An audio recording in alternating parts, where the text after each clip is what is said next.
In the 3 years I've been on air here at MSNBC, I've talked a lot about the things Donald Trump has said and done and been credibly accused of doing. So much that it often all just runs together and we sometimes end up losing a sense of just how bad it all is. I mean, it's not just shocking, is it, when everything he says and does always feels shockingly bad? It's hard to get shocked. So how much worse can it get? Well, for the answer to that, don't just listen to Trump right now. Listen also to the people Trump might hire to execute his second-term agenda. People like this guy. We're going to fire a lot of people in the executive branch and the deep state. We're going to indict Joe Biden and Hunter Biden and James Biden and every other scumball, sleazeball Biden. We're going to deport a lot of people, 10 million people and growing, anchor babies, their parents, their grandparents. We're going to put kids in cages. It's going to be glorious. We're going to detain a lot of people in the D.C. Gulag and Gitmo. I'm going to recommend a lot of pardons. Every January 6th defendant is going to get a pardon. Scary, dystopian stuff, I think we can all agree, but also the scary stuff you hear a lot out of the thirsty Trump devotees who desperately want to make 2025 authoritarianism happen. So who is that guy who thinks it'll be glorious to put kids in cages, I hear you ask? Just some rando with a podcast trying to draw more crypto and survival seed advertisers? Sadly, no. He's Mike Davis, a conservative lawyer and activist with a serious inside track to a top job under a President Trump 47 at the Justice Department. A top job with power over prosecutors and investigators and armed agents. In fact, that interview with him I just showed you, that was a job audition of sorts. Let me start the tape a few seconds earlier. During my 3-week reign of terror as Trump acting attorney general, before I get chased out of town with my Trump pardon, I will rain hell on Washington, D.C. We've talked about this, Ben. I have 5 lists ready to go, and they're growing. List number 1, we're going to fire. We're going to fire a lot of people. Okay, but still, there are a lot of random white guys with law degrees out there going full MAGA and trying to ingratiate themselves with Donald Trump ahead of a possible second term. Thinking of you, Jeffrey Clark. But Mike Davis is different. For one thing, he's top of mind in Trump world for the top legal job. There's a couple people that you could put in positions like that. You know, we talk about Mike Davis as Attorney General. Like Mike Davis, and Kash Patel be like interim AGs. And he got a shout out in a recent TV appearance by Steve Bannon. You think somebody that's struggling? You think somebody that's struggling right now in the economy cares about firing random deep state people, indicting Joe Biden's there's many things brother, Tim, deporting did people? I say that's all they're going to do? That's Mike Davis will probably be the Attorney General. Now, Mike Davis is on their radar, not in spite of, but almost certainly because of his unhinged rhetoric. Calling kids in cages glorious barely scratches the surface of his far-right, frequently racist statements. I want to come to those in a moment.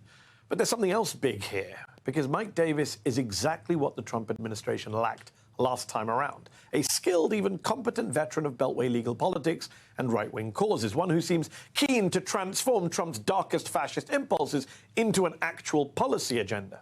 In fact, he's a microcosm of the mainstream GOP establishment's move to the far right in the age of Trump. As former GOP operative turned never-Trumper Tim Miller put it recently in The Bulwark, Mike Davis is not some random caddy whom Donald Trump drummed up at Bedminster to issue foreign policy decrees via tweet. He's a guy who has had serious jobs for the Bush DOJ, Newt Gingrich, and Judge Gorsuch. It's true. Listen to the man himself. I ran Justice Gorsuch's confirmation effort from the outside. I ran Justice Kavanaugh's confirmation effort from the Senate Judiciary Committee. Yes, Mike Davis went from helping confirm Neil Gorsuch to becoming a law clerk for Justice Gorsuch at the age of 39, to then becoming chief counsel for nominations on the same GOP-run Senate Judiciary Committee that got Gorsuch confirmed. A real right-wing revolving door. On that committee, Davis crucially played a major role in helping stack federal courts with hundreds of hard right, but far right as well, Trump-nominated judges, including, yes, Brett Kavanaugh, whose own Supreme Court nomination was held up by serious allegations of sexual assault and alcohol abuse. Allegations Mike Davis says he helped to disprove. We tracked down every lead. We had 6 allegations come in, essentially accusing Justice Kavanaugh of being a serial gang rapist. We took all of these allegations seriously, and we documented what we did in this 414-page report. What Davis fails to mention is that he and his boss on the Judiciary Committee, GOP Senator Chuck Grassley, basically and conveniently outsourced everything to a rushed FBI investigation that we would later learn didn't investigate thousands of tips that it got about Kavanaugh, but simply forwarded them to the Trump White House. A fact FBI Director Christopher Wray confirmed in Senate testimony last year. Something else Davis didn't mention, that while he was shepherding the supposedly impartial investigation into the accusations against Kavanaugh, he was also tweeting, quote, "unfazed and determined, we will confirm Judge Kavanaugh." After an outcry, Davis deleted his tweet, but try and guess the name of his current email newsletter. That's right, unfazed and determined. Yes, he likes to troll. After helping pack the court with conservative ideologues, Davis founded the Article 3 Foundation to bring, in his words, brass knuckles to future judicial fights. He's been a fixture on Fox ever since, though he spent most of his time last year complaining about big tech. Guess why? I've been kicked off Twitter 5 times for hatred. Yep, Davis was suspended for frequent violations of Twitter's old pre-Elon Musk terms of service, for saying things like Joe Biden is making it easier for illegal immigrants to commit crimes, for suggesting a CNN reporter was the gimp in Pulp Fiction, twice, and for calling to imprison Black Lives Matter protesters, calling them woke al-Qaeda and domestic terrorists who've been terrorizing American cities for 8 months. Fortunately for Davis, Elon Musk's Twitter, and of course Fox, let him speak his mind. Yeah, maybe it's not such a good idea to import people from third world Marxist hellholes who hate America. We're going to become a third world Marxist hellhole very quickly. It is only illegal to object to elections in third world Marxist hellholes, and now in New York, D.C., and Atlanta. Maybe it's just a coincidence that he calls American cities with large minority populations third world hellholes. Surely he's not trying to blow any dog whistles there. This is clearly a political prosecution by Soros-funded Manhattan DA Alvin Bragg. Soros-funded Manhattan DA. Soros-funded Manhattan DA Alvin Bragg. He's a George Soros-funded puppet prosecutor. You certainly can't trust these George Soros-funded prosecutors. Still too subtle for you? Then move to Twitter, where Davis has written, quote, "The violent black underclass is a danger to America. We must resume the mass incarceration of these thugs. In the meantime, Americans must arm up. These monsters will kill." Davis has, in fact, told followers to arm up at least 16 times on Twitter, to arm up against the violent black underclass, against Soros-backed DAs, against county attorneys, against Democrats in general, all while tweeting the individual names of journalists, college professors and politicians he would send to the gulag, including saying that he would throw Tim Miller, that never-Trump Republican you just saw interviewing Bannon, who is a gay man, quote, "in the women's cell block in the D.C. gulag." In fact, that 5-point plan of his that I played for you earlier, he doubled down on it. When someone else summarized his authoritarian agenda, he retweeted it and added, "fact-check true," and even added that he would also target some fellow Republicans with his purges. But then later he backtracked, saying it was all hyperbole. Quote, "love that these left-wing zombies actually believe and are terrified about my intentionally inflammatory rhetoric." Davis does that a lot. When he gets called on his overt fascism, he says it's all in jest. He's just cleverly making repeated jokes about putting his enemies in gulags or arming against black people. Quote, "I can't stop laughing. They actually think I'm serious, and they're actually scared." He's just exaggerating for his crowd, exaggerating to Fox audiences about Soros-backed DAs and Democrat Marxist hellholes of New York, Atlanta, and Washington. Exaggerating. Do you think that's why Donald Trump Jr. and Steve Bannon want him in the next Trump cabinet? For his exaggerating? Do you think Donald Trump likes this guy for his metaphorical fascism? As Tim Miller puts it, racist demagoguery, conspiratorial thinking, promises for retribution against enemies. This is Trump's stated agenda for 2024, and people like Mike Davis stand ready and willing to execute it. Remember, the 3 attorneys general who Trump employed during his first term pre the election were either establishment conservatives who could only take his authoritarianism so far, hey Jeff Sessions, hey Bill Barr, or were just incompetent yes men. Looking at you, Matt Whitaker. Mike Davis is super authoritarian and, as we've discussed, super competent. That makes him super dangerous. But he's just one guy, right? Well, not exactly, because there may be up to 53,999 others.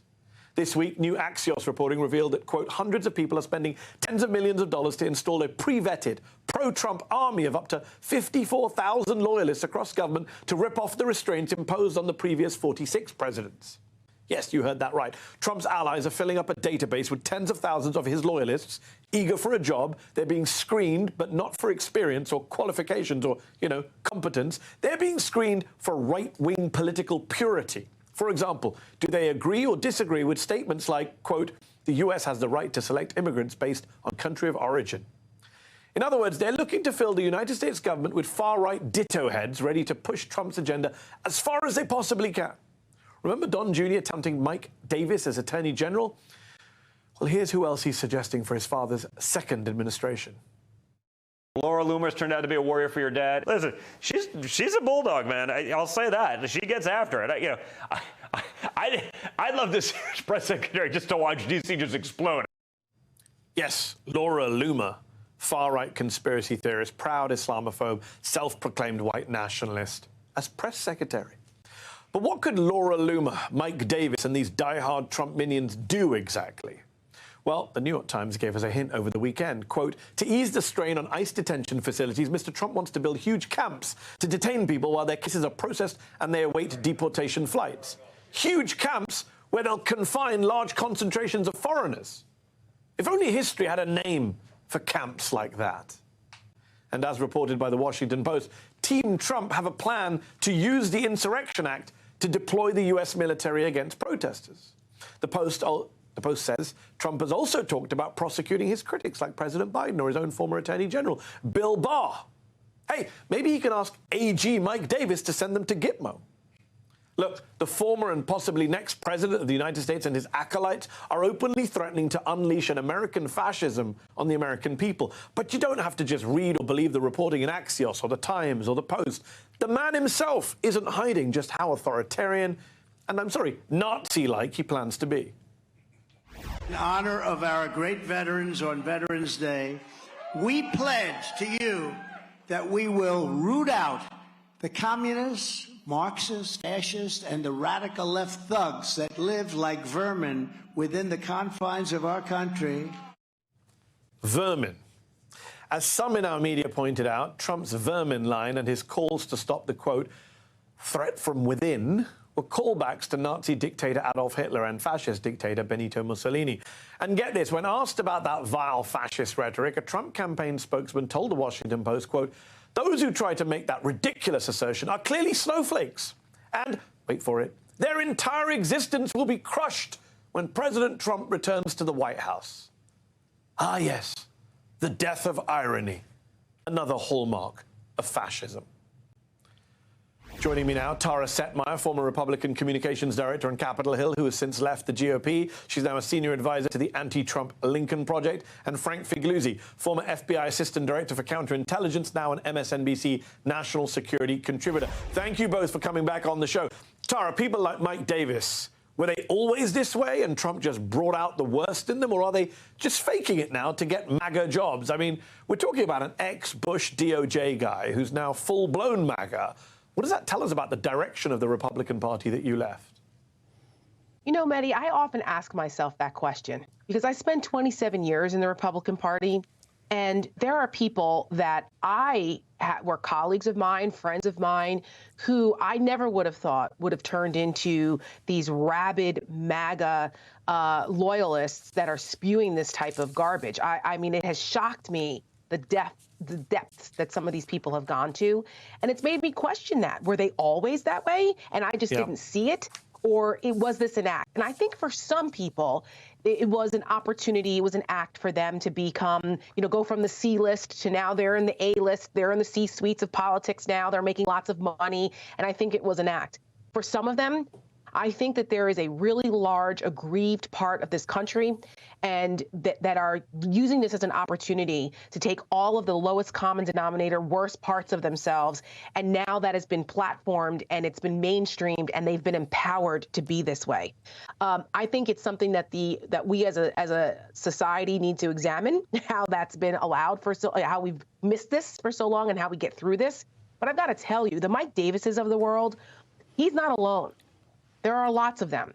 And the fact that he's out here communicating what they want to do and using the terms that he's using, gulag, final battles, reign of terror, punching back. I mean, the violent rhetoric is part of the authoritarian playbook. The fascism is the point now. And we cannot allow the American people to be desensitized to it. Just because he doesn't come across initially as one of the kookier ones, the kooks are now competent. And that, I think, runs the risk of desensitizing people to the absolute dangerous rhetoric that they're using that they're serious about. And this country could lose its democracy over it. This is very, very serious, dangerous stuff. It is very serious. It is very dangerous. The kooks are competent is exactly why we wanted to start the show on this topic today. Frank, over the weekend, Trump made it clear what he plans to do with his political opponents, with the aid of all the competent kooks, if re-elected. Have a listen. I'll be sitting there and they'll say, sir, there's a Democrat who's surging. I say, really? Well, you know, they did it to me. Now I can do it to them.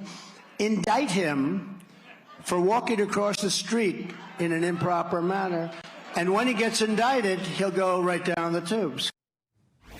I mean, Frank, you're hearing it from the man himself. He plans on going after anyone that poses a threat to him, weaponizing the DOJ in the way it hasn't been done so far. It's all projection. How serious should we take this? How scared should we be if Donald Trump has a Mike Davis in the DOJ willing to carry out his boss's fascist instincts in a way that even Bill Barr refused to?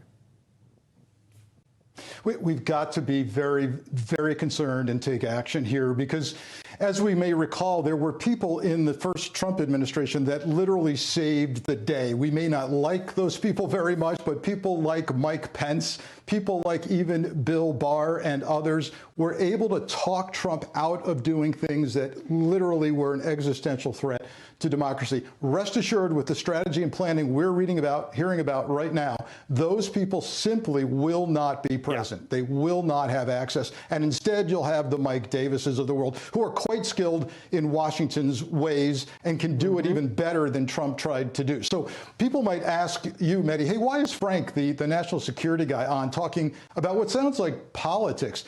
This long ago stopped being about politics for me and for everyone else. Rest assured, this is a national security matter for me and should be for everybody because it does pose an existential threat to democracy. Think about what the FBI and U.S. attorneys' offices around the country would look like under the next Trump administration that's already telling us they will fire people at will. They will get rid of civil service protection. So if let's say the head of an FBI office pursues a corruption case somewhere in Cleveland, he's gone. Because why? Trump has done away with any employment protections. Who would be the attorney general? We would literally turn DOJ into a weapon used by a president against his enemies. And this talk of camps for people who, by the way, are here lawfully. Mike Davis talked about putting anchor babies who are lawfully born here in camps. This sounds a lot like Japanese internment camps during World War II. You and I could be the next hostile combatants put into Gitmo. I've been to Gitmo during my FBI career. I've seen the cages and hostile combatants. And I know that we're looking at repeating this only with U.S. citizens in a year or less if Trump gets in.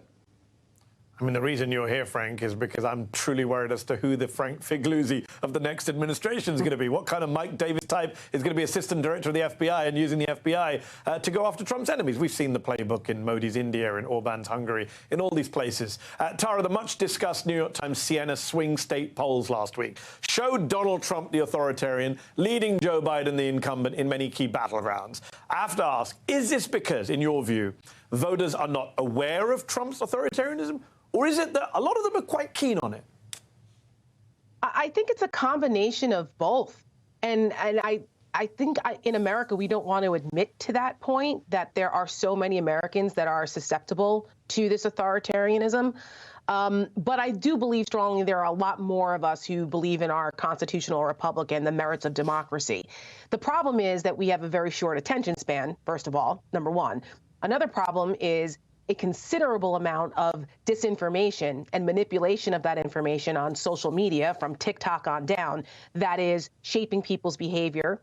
And also, we are a year out. People really aren't paying attention, which is why, and I've said this many times, that the Democrats and President Biden's campaign has got to start setting the narrative now, pushing back against this, forcing the American people to pay attention, because they're not going to fight for something if they don't understand why they need to fight for it. And they don't want, I don't think the American people want to wake up to what Nazi Germany woke up to in the 30s and 40s, or what other countries in the Soviet bloc woke up to when they didn't think that this would be their last free and fair election. It has happened in history before, and we've seen how close we came in this country to it happening again after January 6th. Yeah. I mean, the terminology, right, the loyalty oaths and what you discussed in your monologue in the beginning of pledging loyalty, and that's what the determining factor will be for hiring folks in government. They did this in 1933 in Nazi Germany. They had a civil service law that forced civil servants to have to pledge loyalty in order to keep their jobs. And what did that mean? That meant kicking out Jews. And that, when we talk about camps, there were concentration camps. I mean, this is real. You and I, Mehdi, will be the first ones on barges to get Mo at this point. They would come after everyone who has not bowed down to Trump and his fascism. They're telling us what they're doing. They are telling us. Yes. We're not making it up. And the American people, and we have a responsibility, and all of us that have platforms, to keep drilling this home, that we are not blowing this out of proportion. It's coming out of their own mouths. It certainly is. And I've always wanted to see Cuba, but not from that perspective for sure. Correct. Frank, earlier we played a clip from Trump's Veterans Day speech where he echoed the rhetoric of fascists like Hitler, who Tara just referenced. And you'd expect the quote-unquote liberal media to be all over that. But that's not what happened. Here's how the New York Times initially covered it, with the headline, "Trump takes Veterans Day speech in a very different direction." They later updated that headline to read, "In Veterans Day speech, Trump promised to root out the left." I mean, not actually that much better. I have to ask you, as someone who's watching the media coverage of this moment, are we still, in 2023, normalizing Trump's fascist and dangerous rhetoric? Yeah, look, this is not a time for civility or restraint with regard to calling out an existential threat to by the way, to the very freedoms that the media relies on to do their job. So the media writ large needs to see it as a threat to them, and then as to the nation. This idea of giving him a platform, not calling him out on everything he's doing. And look, the use of this language is no longer accidental. No one with a straight face can say, oh, I think he accidentally used a terminology that Mussolini and Hitler used. No, that's no accident anymore. And that he's inserted it in a Veterans Day talk also speaks to him courting the armed people in our nation who are trained to do this. We saw them on January 6th. We saw the really high percentage of law enforcement and military in participating and arrested for crimes on January 6th. He knows that. We've been through so-called Cops for Trump's rallies in his first run, and we're going to see this again soon with military. He also posted the vermin line on his Truth Social website, which shows that it was a calculated, deliberate line, not just a rambling, incoherent sentence that he often produces as well. Quick last question. Yes or no to both of you. We saw Trump talk about, if I see a Democrat surging, which implies that he thinks he's going to run again in 2028. If he wins in 24, do you think he'll ever leave office? Tara, yes or no? No. The coup never ended. And if he gets back in office again, he won't leave. Jenna Ellis told us so. Yeah, easy answer. We've already learned this through the Georgia case and the Jenna Ellis tapes. He's not leaving. What a wonderfully optimistic note to end on. Tara Setmeyer and Frank Figliuzzi, thank you for your warnings. Much appreciated.